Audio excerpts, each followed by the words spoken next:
Last time I was here, I talked about rainbow poop. I'm going to show you a little bit of stuff that I've been doing since then.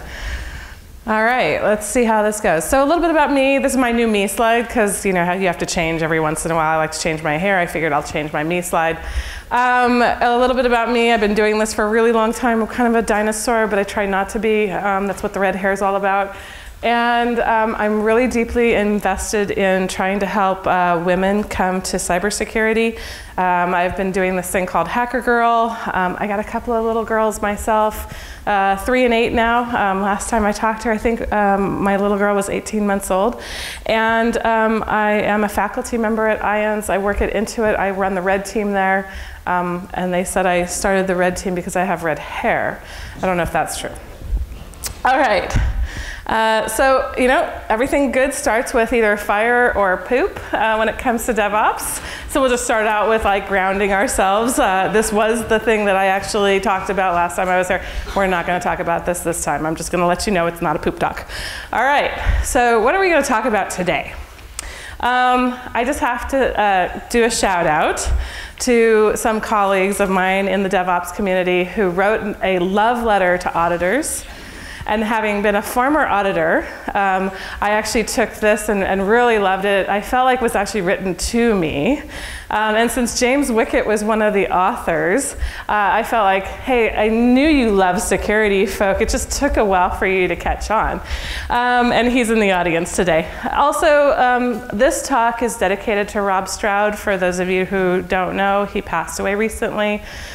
He's been a big advocate in the DevOps space, and so I wanted to do something a little bit more meaningful, and that's why I brought this Dear Auditor slide.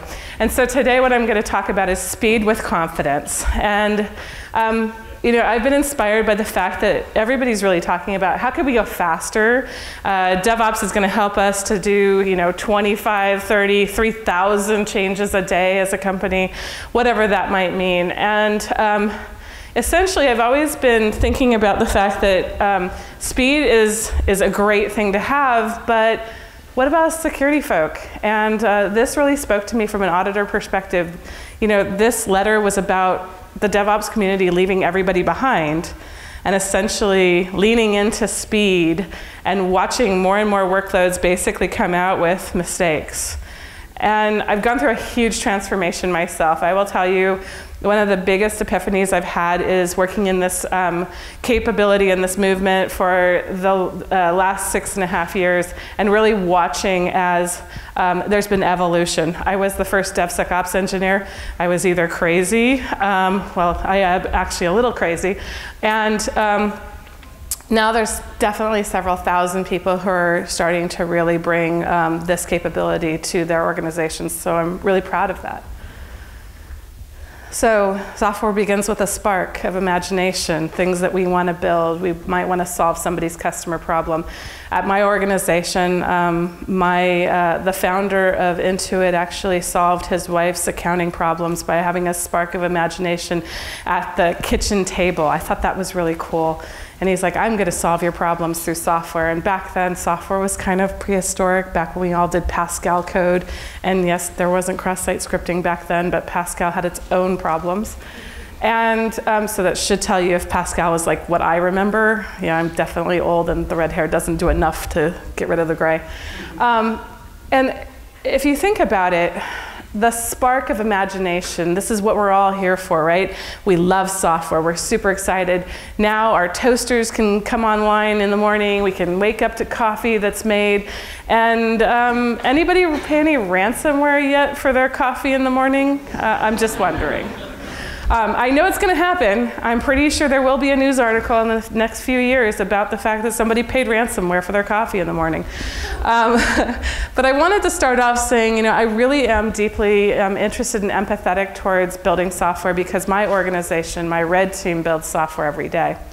And they've found the same thing that I've found. It's really hard. And so having empathy for this spark of imagination is so crucial.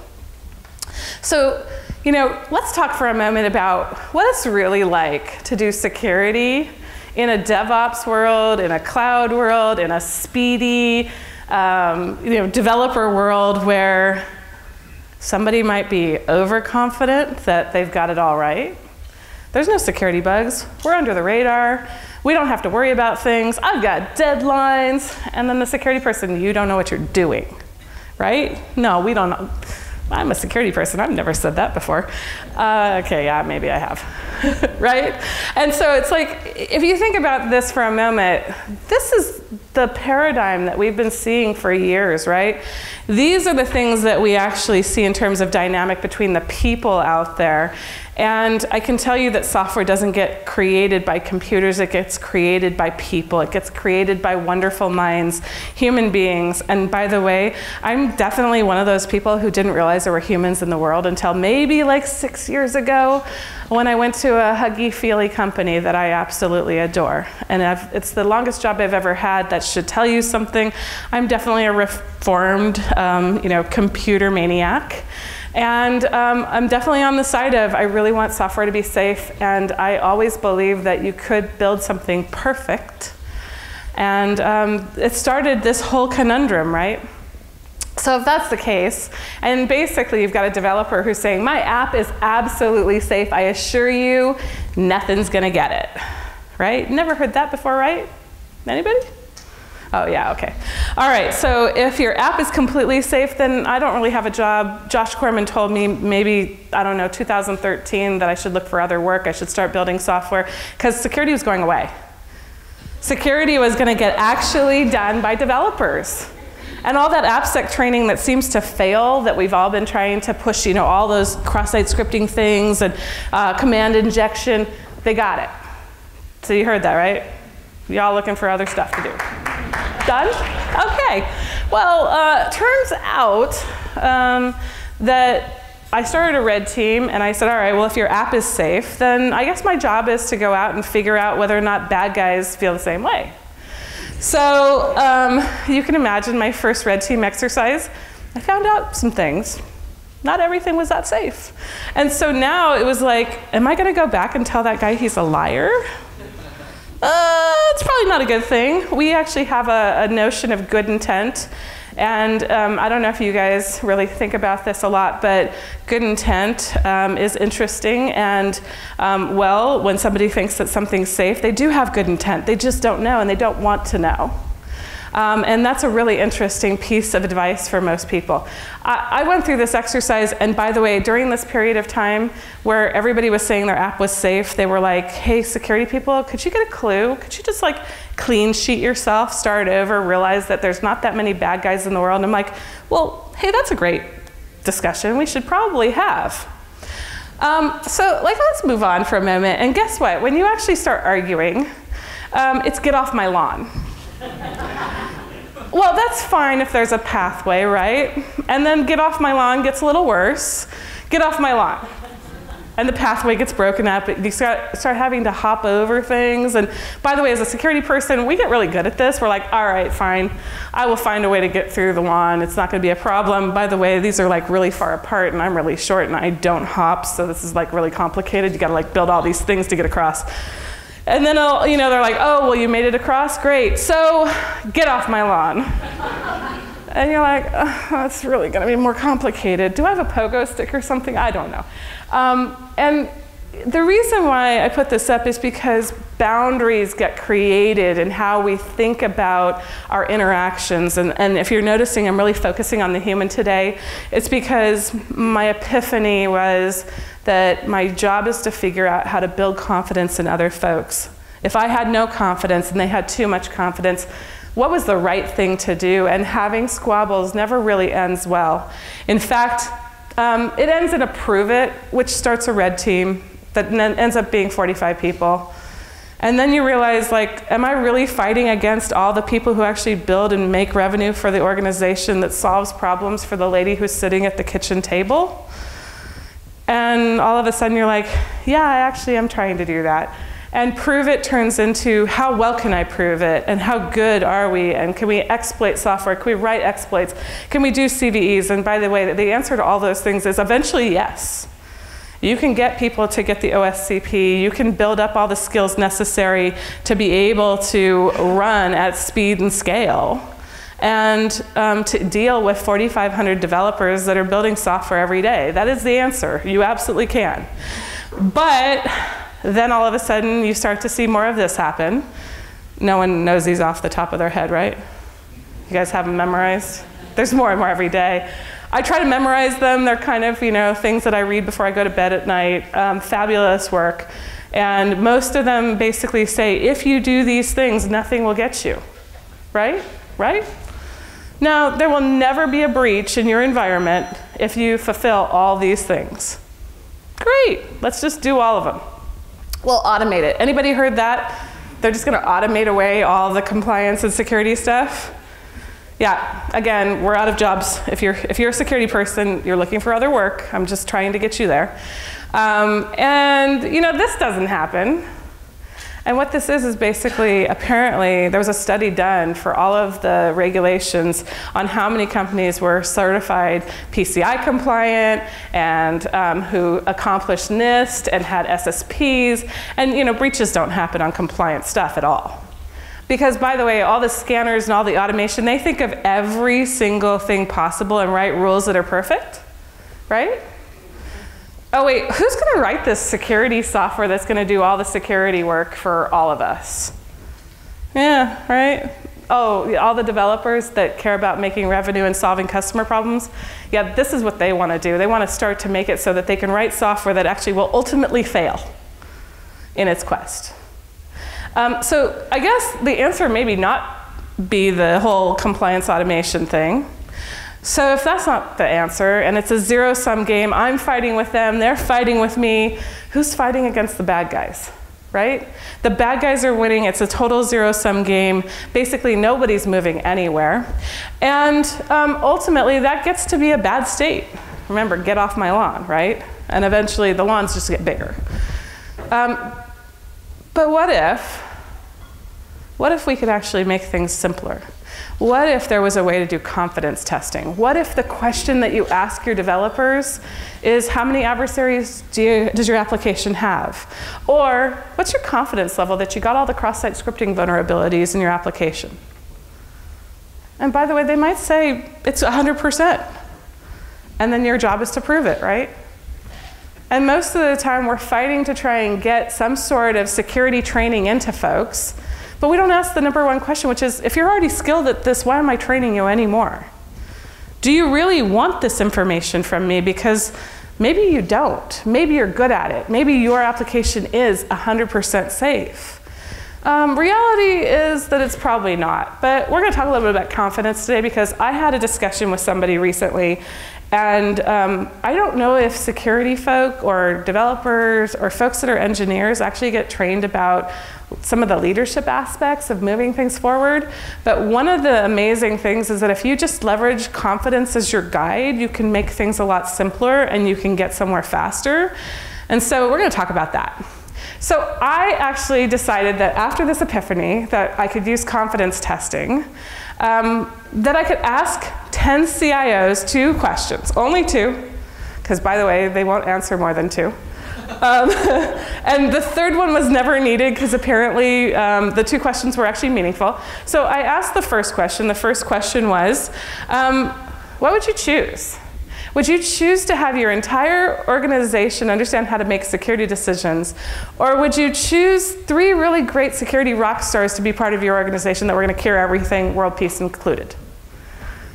And unanimously, they said, 100% chose A.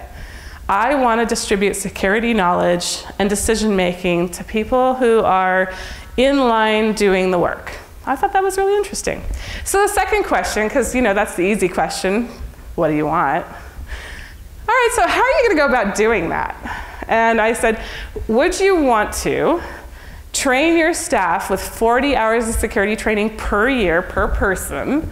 And by the way, I started calculating the number, and I basically put lots of millions in front of that person, and they were like, that's sounding very not interesting. And then I calculated the next one, which was basically, what if 1% of your staff was dedicated to security curation? And they were like, it's actually sounding more meaningful. And the reason why is the next slide. So unanimously, they all chose 100%. that beast thing, which is even though they wanted everybody to make security decisions, they still wanted somebody who knew what they were doing to check. But the rationale behind it was what was more interesting. The rationale was context is moving in these organizations too fast for you to actually make security decision makers good at it. In other words, you're going to actually have to have your workload moving at the speed of light, and there's no one in this world that can actually take on 3,000 changes a day. One person, 3,000 changes, that's a lot to look at. And I don't know about you guys, but I'm not good at finding cross-site scripting vulnerabilities like every second of the day. It takes me a little bit of effort, and having been doing this for 30 years, I'm still not exactly all that great at it. And by the way, now I don't have to be, because nobody wants me to code anymore. They want me to manage and coach people, and that's great. So I've risen to my incompetence level, which is fabulous, right? Now, and by the way, I find out all the time, because I get told, hey, you could say that better, you could teach that better, you could train that better. And that's interesting to me, because when we actually go out and do things like AppSec training, does anybody give you an NPS score? You know what a Net Promoter Score is? Anybody get Net Promoter Scores? Anybody get like positive Net Promoter Scores on their AppSec? I love you guys. I need to talk to you afterwards. I need to find out what you're doing. And by the way, what they've also said is that training doesn't provide the skills necessary to be able to make meaningful things happen from a security perspective. And the last thing they said is perfection's the enemy of good. Businesses need to take risk. And I'm like, damn. My whole job is about you being perfect. My job is about making risk not happen. My job is about making risk go away. And you're telling me you have to take risk for the business to thrive and survive. Oh, that's not good. All right, so, well, let's talk about this then. How are we going to do it? And we have this thing that we do with our tax division, and basically it's kind of the whole notion of do it for me, do it with me, and then get the heck out of my way, I'm doing it myself. And so, by the way, security is kind of starting to go down this road. You've got the notion of shared security responsibility. Anybody got cloud providers? How many folks are, yeah, you're all moving to the cloud. You just don't know it yet. It's going to happen. Maybe we're a little slow down here. It's all right. By the way, I got pushed into doing cloudy stuff for most of my career, so I don't know anything better than the cloud. It started with utility computing, and it ended up with a whole bunch of people saying, give me more power to make decisions. And I'm like, oh, okay, well, are they ready to do it? And you know, you have to question deep inside yourself whether you have the confidence about people making it there. And eventually you'll get to the point where you realize, well, they gotta get there, which means I gotta give them room to fail, which means my job is actually to figure out how to have failure modes that actually don't cause the organization to fail. This is the beginning of how you have to think about your job, and it's basically a change and transformation that starts somewhere deep inside yourself. I also did some other research. I like to do a lot of little things. I don't like to do huge surveys and huge projects. I like to do little meaningful things. So I went to LinkedIn, and this is development, security, and operations, DevSecOps.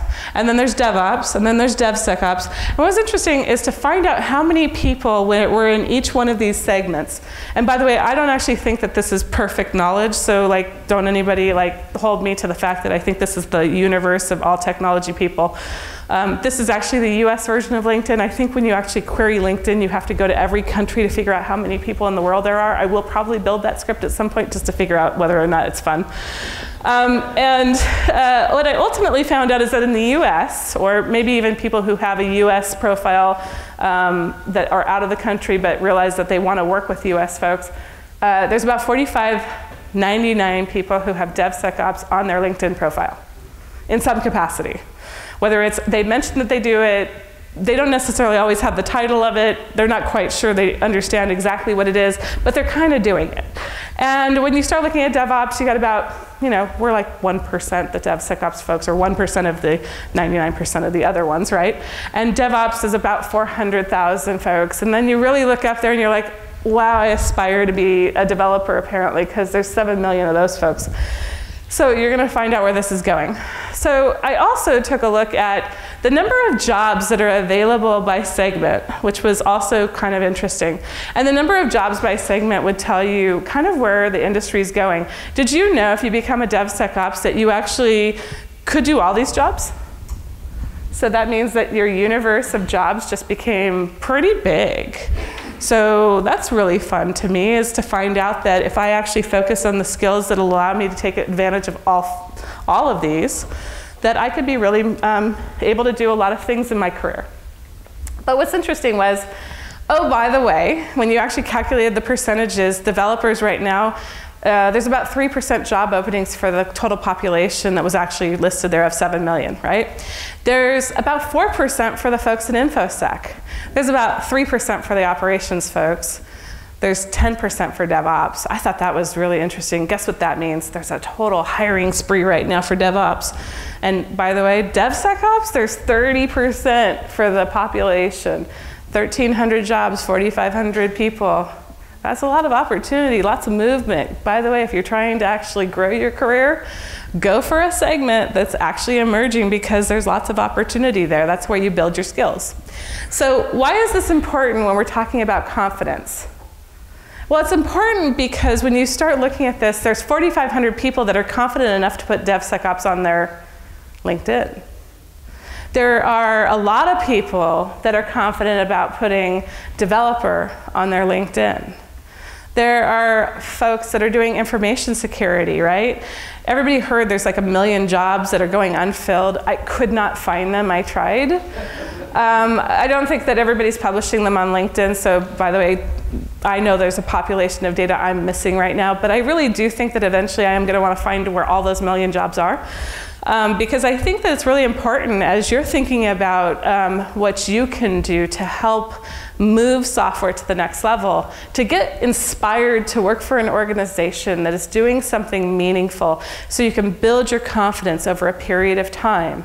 And that is actually what these CIOs were saying, is that I want to retain my talent base long enough for them to truly be able to make great security decisions, for them to build awesome software, for them to innovate at speed and scale. And by the way, most people are actually leaving their jobs after 2 years, and that means that they will take the knowledge that they get at your organization to the next organization, and they may not actually get all the skills that they need because the lesson plan that you have may be longer than 2 years. And so they're constantly starting over and over and over. Isn't that kind of interesting? Lots of details, lots of interesting information. So I decided to graph some stuff. Speed versus perfection. Everybody in here perfection? No? Oh, okay, yeah, we can't be. I know, it's a silent interest of mine. And it has to be silent because my company told me to stop seeking it.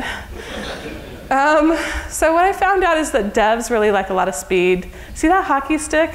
Ever seen one of those before? I remember it back in like the 2000, 2001 time frame when the internet collapsed. And then ops, they're like, I'm a little bit more shy, I need to figure things out, but I still need to do speed because I gotta be able to support these guys that wanna publish their stuff like this. And so they kind of stay together, right? What's interesting is that when you start a new project, security starts off a little bit lower in terms of confidence, a little bit less speed, we're a little slower to the party. We come in and we ask a lot of questions and we kill the buzz of that little spark that gets created. And over time, you'll notice, and by the way, this has real data behind it. I've done a bunch of projects with people in my organization. I've got lots of Petri dishes. And what I found out is that the security person loses confidence pretty fast, and speed starts to diminish.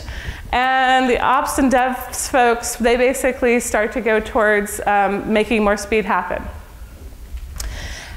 Ultimately, you see this little red line. The red line basically indicates that we need to make sure that we have risk, right?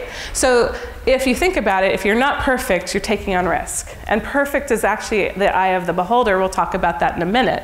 Now, what's interesting is the dev folks are realizing to get to market on time, to get to the customer, things that they need to do to be able to make progress happen, well, they gotta take a lot of risk. And so they're really chasing that speed thing. If you don't have a P0 security vulnerability, go the heck away.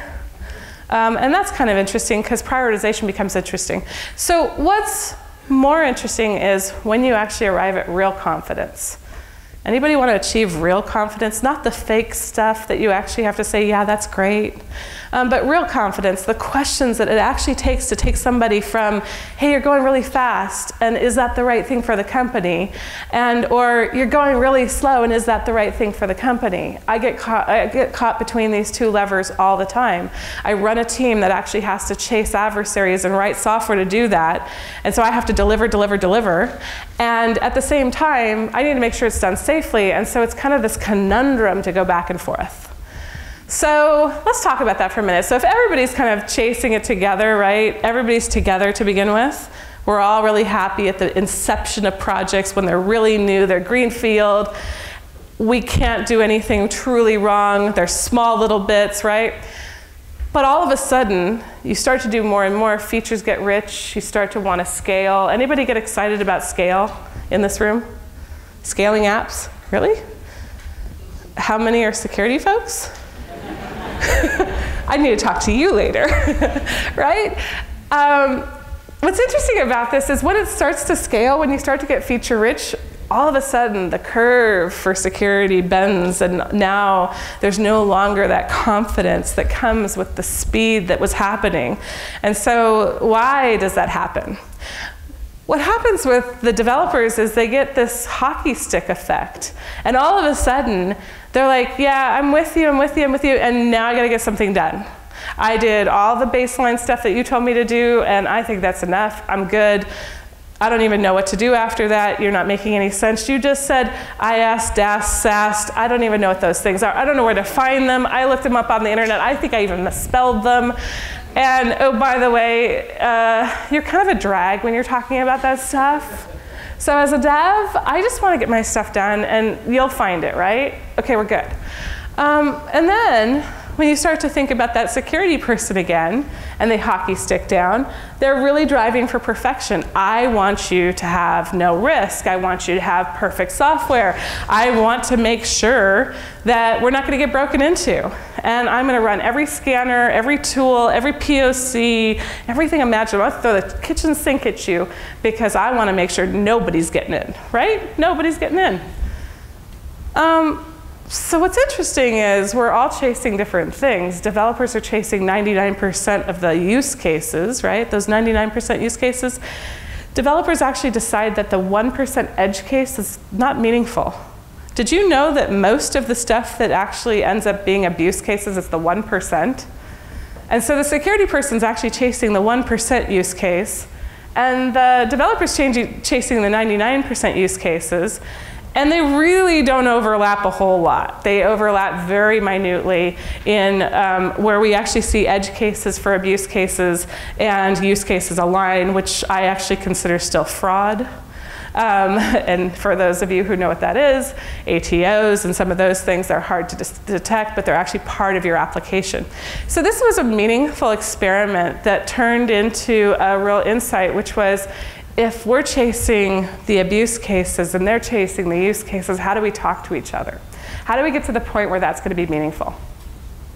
So we realized one thing, which is there's a sweet spot. If you are a security professional, you should be chasing 60 to 80% good. In other words, you can't get to perfect. 80 to 100%, when you get over that 80% marker, diminishing returns. You're actually now fighting with your development team because you're actually going to start slowing their cadence down. You're going to drag them to a halt. And by the way, that 80 to 100%, most of those are the low vulnerabilities you see in them. They're informational, low.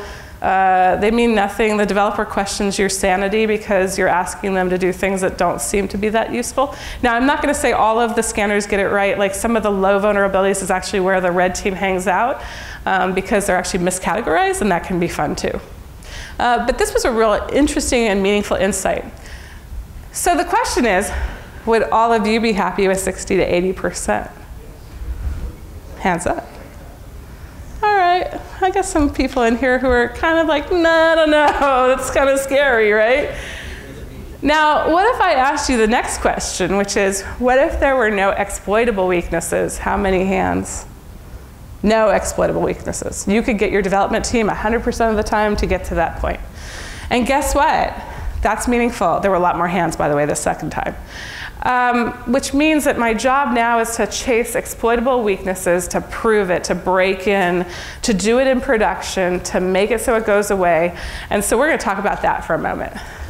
I like this because I thought it was really cool. I'm now basically some combination of a turtle and a rabbit, which kind of, I don't know what to call that, but it was really cool. Loved his artwork.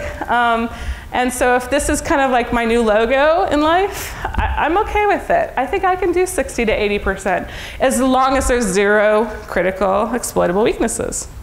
Not bad. So how do you get there? I was dieting once upon a time, and I'm still kind of dieting, which means I'm just addicted to the nutritional facts. And so I decided, I must have been low on calories this day. I wrote this security facts label. And what you can see in here is that this is like, if I was reading something and wanted to pick out a really good product, I'd probably want to know like something about it. You know, how compliant is it today? You know, what's going on with it? But most importantly, I really do want to know, is this application attractive to adversaries? Like, are they going to spend any time on it? 97% adversary interest? Wouldn't that drive you crazy? All of a sudden, 60 to 80%? Right? If it had that much interest, would you want it to be perfect? Probably. And so now the question is, what does perfect really mean for an adversary? Adversaries are interesting. They want motives, means, and opportunities. I'm talking to you folks about this because, by the way, for AppSec, I'm going to show you some of my experimentation and research here real quick that leads to some of the information about why 60 to 80% is still meaningful. And motives, means, and opportunities. Do you know that the security industry focused mostly on opportunities? I thought that was really interesting insight too. No one really focuses on means, and they don't really focus on motives. If you're an AppSec person, how often do you get threat intel from your threat intel group? Almost 0, right? How many people actually get threat intel from their threat intel group? 1 guy, 2, 3, a few of you folks, that's good, all right. Every single person in the room should get the threat intel from their threat intel group. I'm saying that on camera, go play this back for your teams. There's a reason. If you're not sharing that threat intel data between your security folk, you're missing out, because the means and the motives are actually really crucial to being able to stop exploitable weaknesses in time. So I did this research, OWASP versus the real world. I know I'm standing at an OWASP conference. I'm really, really sorry. I'm going to start with that. Yeah, thank you. You know, what's interesting is the OWASP Top 10, when we started categorizing this and put down some stuff for AI/ML, I also said that, so also feel free to boo me later. We were trying to figure out what's the pattern we should expect for this kind of stuff. And we said, all right, at the very bottom, which you can't read, it's just the number of adversary IPs. And the very top is the perceived success by a bad guy. So what we were looking at was error codes that come back, and we were looking at kind of how much investment are these bad guys going to put into this, right? In other words, I'm looking at their means and their motives. I'm really thinking about what it is that they're trying to accomplish. And essentially, when we ran this experiment, we said, all right, let's put some real-world traffic through this. And all of a sudden, my AML model actually broke down. The thing that I expected didn't happen. Huh. All right, well, what did happen? These scanners started showing up. Did you know that the world loves to scan everything out there? It's amazing to me. And they use things like ZMap that does it in 45 minutes. You can find pretty much anything that's live on the internet in 45 minutes. I thought that was really cool. And this is a really interesting segment because these folks are actually selling to the folks that are going to come here soon, which is if you're looking for that threat intel stuff, you want to know, like, how many scanners are hitting you? What are they looking for? Because, by the way, this is actually what's going to happen is they're going to sell this information to a bunch of other bad guys, and you're never going to see those folks, and that's important, and I will explain to you in a moment. All right, so researchers. How many folks have a public disclosure program? Bug bounties, invite researchers. Yeah, this is a really cool segment. They only focus on a few things. We did a lot of experiments. We compared notes with other folks. We went after looking for data to determine if we were just seeing a very rare segment of this population. Turns out that they're making most of their money on subdomain takeovers.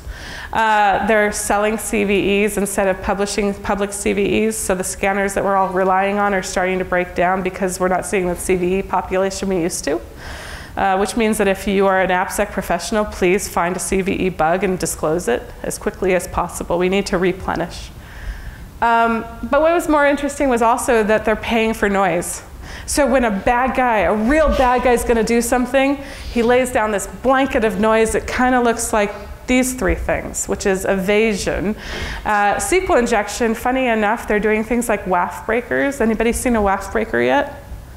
A WAF breaker is different IPs, different headers, a different calculation in every single packet that comes through.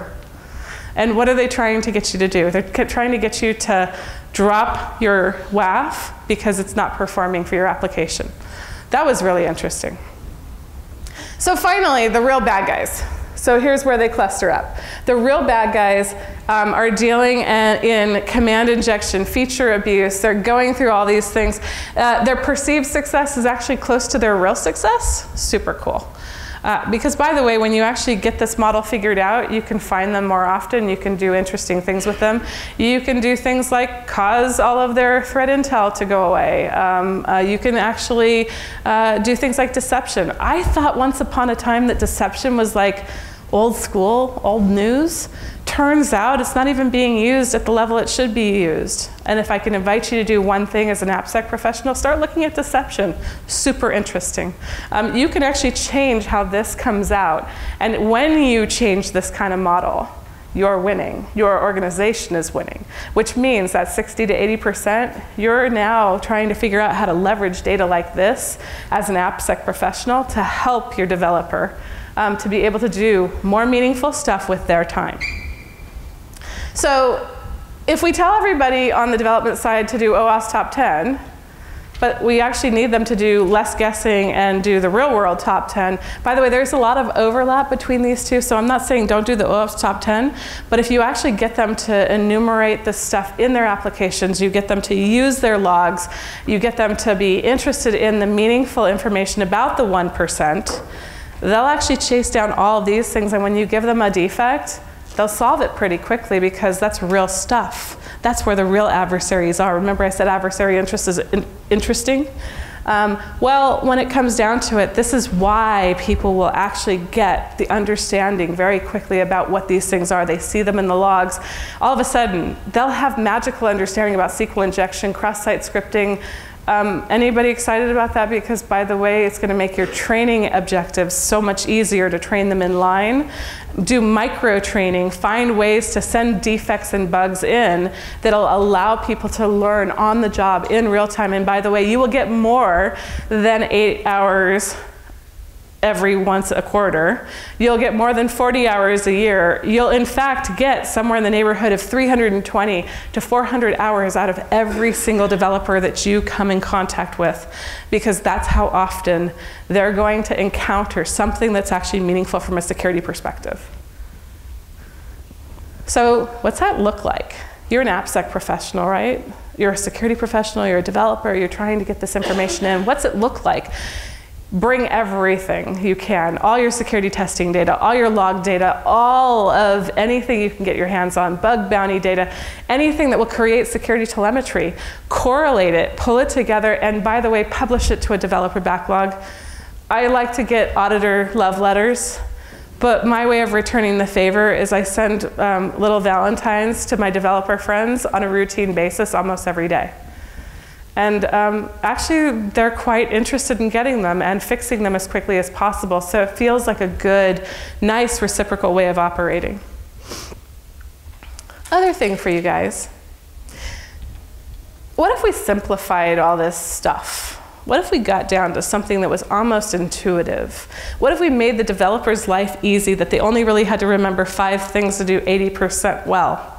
What if these 5 things allowed them to be able to pull in a lot of their attack surface, to be able to understand what's happening in their application, to control it, to be able to look for an adversary, look for the use case, the abuse case, and actually leverage things like deception controls, authentication, and other types of things that will actually make adversaries go away. What if you could drive them away? This is the kind of thing that will allow you to do it. A security hierarchy of needs, most people understand the Maslow hierarchy of needs. There was a lot of training that went into that when they were in school. And so trying to find ways to simplify, I would love to see all the simple methods that we can come up with as a community, because I think that the next generation of being able to do AppSec is getting our developers to understand how to do the abuse case in real time.